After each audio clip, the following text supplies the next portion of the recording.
Pride and Prejudice, by Jane Austen. Chapter 13. "I hope, my dear," said Mr. Bennet to his wife, as they were at breakfast the next morning, "that you have ordered a good dinner today, because I have reason to expect an addition to our family party." "Who do you mean, my dear?" "I know of nobody that is coming, I am sure, unless Charlotte Lucas should happen to call in, and I hope my dinners are good enough for her. I do not believe she often sees such at home. The person of whom I speak is a gentleman, and a stranger." Mrs. Bennet's eyes sparkled. "A gentleman and a stranger. It is Mr. Bingley, I am sure. Well, I am sure I shall be extremely glad to see Mr. Bingley. But good Lord, how unlucky. There is not a bit of fish to be got today. Lydia, my love, ring the bell. He must speak to Hill this moment." "It is not Mr. Bingley," said her husband. "It is a person whom I never saw in the whole course of my life." This roused a general astonishment, and he had the pleasure of being eagerly questioned by his wife and his 5 daughters at once. After amusing himself some time with their curiosity, he thus explained: "About a month ago I received this letter, and about a fortnight ago I answered it, for I thought it a case of some delicacy, and requiring early attention. It is from my cousin, Mr. Collins, who, when I am dead, may turn you all out of this house as soon as he pleases." "Oh, my dear," cried his wife, "I cannot bear to hear that mentioned. Pray do not talk of that odious man. I do think it is the hardest thing in the world, that your estate should be entailed away from your own children, and I am sure, if I had been you, I should have tried long ago to do something or other about it." Jane and Elizabeth tried to explain to her the nature of an entail. They had often attempted to do it before, but it was a subject on which Mrs. Bennet was beyond the reach of reason, and she continued to rail bitterly against the cruelty of settling an estate away from a family of 5 daughters, in favor of a man whom nobody cared anything about. "It certainly is a most iniquitous affair," said Mr. Bennet, "and nothing can clear Mr. Collins from the guilt of inheriting Longbourn. But if you will listen to his letter, you may perhaps be a little softened by his manner of expressing himself." "No, that I am sure I shall not, and I think it is very impertinent of him to write to you at all, and very hypocritical. I hate such false friends. Why could he not keep on quarrelling with you, as his father did before him?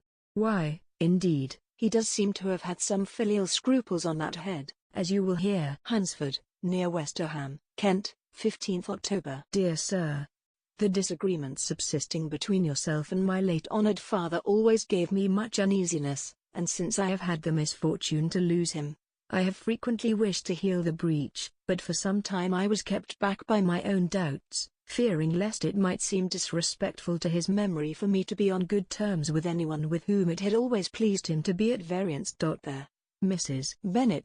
My mind, however, is now made up on the subject, for having received ordination at Easter, I have been so fortunate as to be distinguished by the patronage of the Right Honourable Lady Catherine de Bug, widow of Sir Louis de Bug, whose bounty and beneficence has preferred me to the valuable rectory of this parish, where it shall be my earnest endeavour to demean myself with grateful respect towards her ladyship, and be ever ready to perform those rites and ceremonies which are instituted by the Church of England as a clergyman.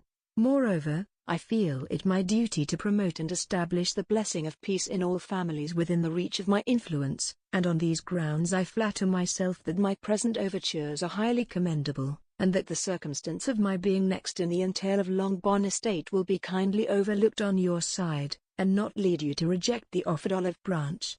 I cannot be otherwise than concerned at being the means of injuring your amiable daughters, and beg leave to apologize for it, as well as to assure you of my readiness to make them every possible amends. But of this hereafter. If you should have no objection to receive me into your house, I propose myself the satisfaction of waiting on you and your family, Monday, November 18th, by 4 o'clock, and shall probably trespass on your hospitality till the Saturday se'nnight following, which I can do without any inconvenience, as Lady Catherine is far from objecting to my occasional absence on a Sunday, provided that some other clergyman is engaged to do the duty of the day. I remain, dear Sir, with respectful compliments to your lady and daughters, your well-wisher and friend, William Collins. At 4 o'clock, therefore, we may expect this peacemaking gentleman, said Mr. Bennet, as he folded up the letter. He seems to be a most conscientious and polite young man, upon my word, and I doubt not will prove a valuable acquaintance, especially if Lady Catherine should be so indulgent as to let him come to us again. There is some sense in what he says about the girls, however, and if he is disposed to make them any amends, I shall not be the person to discourage him. Though it is difficult, said Jane, to guess in what way he can mean to make us the atonement he thinks our due, the wish is certainly to his credit. Elizabeth was chiefly struck by his extraordinary deference for Lady Catherine, and his kind intention of christening, marrying, and burying his parishioners whenever it were required. He must be an oddity, I think, said she. I cannot make him out. There is something very pompous in his style. And what can he mean by apologizing for being next in the entail? We cannot suppose he would help it if he could. Could he be a sensible man, sir? No, my dear, I think not. I have great hopes of finding him quite the reverse. There is a mixture of civility and self-importance in his letter, which promises well. I am impatient to see him. In point of composition, said Mary, the letter does not seem defective. The idea of the olive branch perhaps is not wholly new, yet I think it is well expressed. To Catherine and Lydia, neither the letter nor its writer were in any degree interesting. It was next to impossible that their cousin should come in a scarlet coat, and it was now some weeks since they had received pleasure from the society of a man in any other colour. As for their mother, Mr. Collins's letter had done away much of her ill will, and she was preparing to see him with a degree of composure which astonished her husband and daughters. Mr. Collins was punctual to his time, and was received with great politeness by the whole family. Mr. Bennet indeed said little, but the ladies were ready enough to talk, and Mr. Collins seemed neither in need of encouragement, nor inclined to be silent himself. He was a tall, heavy-looking young man of 25. His air was grave and stately, and his manners were very formal. He had not been long seated before he complimented Mrs. Bennet on having so fine a family of daughters, said he had heard much of their beauty, but that in this instance fame had fallen short of the truth, and added, that he did not doubt her seeing them all in due time disposed of in marriage. This gallantry was not much to the taste of some of his hearers, but Mrs. Bennet, who quarrelled with no compliments, answered most readily. You are very kind, I am sure, and I wish with all my heart it may prove so, for else they will be destitute enough. Things are settled so oddly. You allude, perhaps, to the entail of this estate. Ah, sir, I do indeed. It is a grievous affair to my poor girls, you must confess. Not that I mean to find fault with you, for such things I know are all chance in this world. There is no knowing how estates will go when once they come to be entailed. I am very sensible, madame, of the hardship to my fair cousins, and could say much on the subject, but that I am cautious of appearing forward and precipitate. But I can assure the young ladies that I come prepared to admire them. At present I will not say more, but, perhaps, when we are better acquainted. He was interrupted by a summons to dinner, and the girls smiled on each other. They were not the only objects of Mr. Collins's admiration.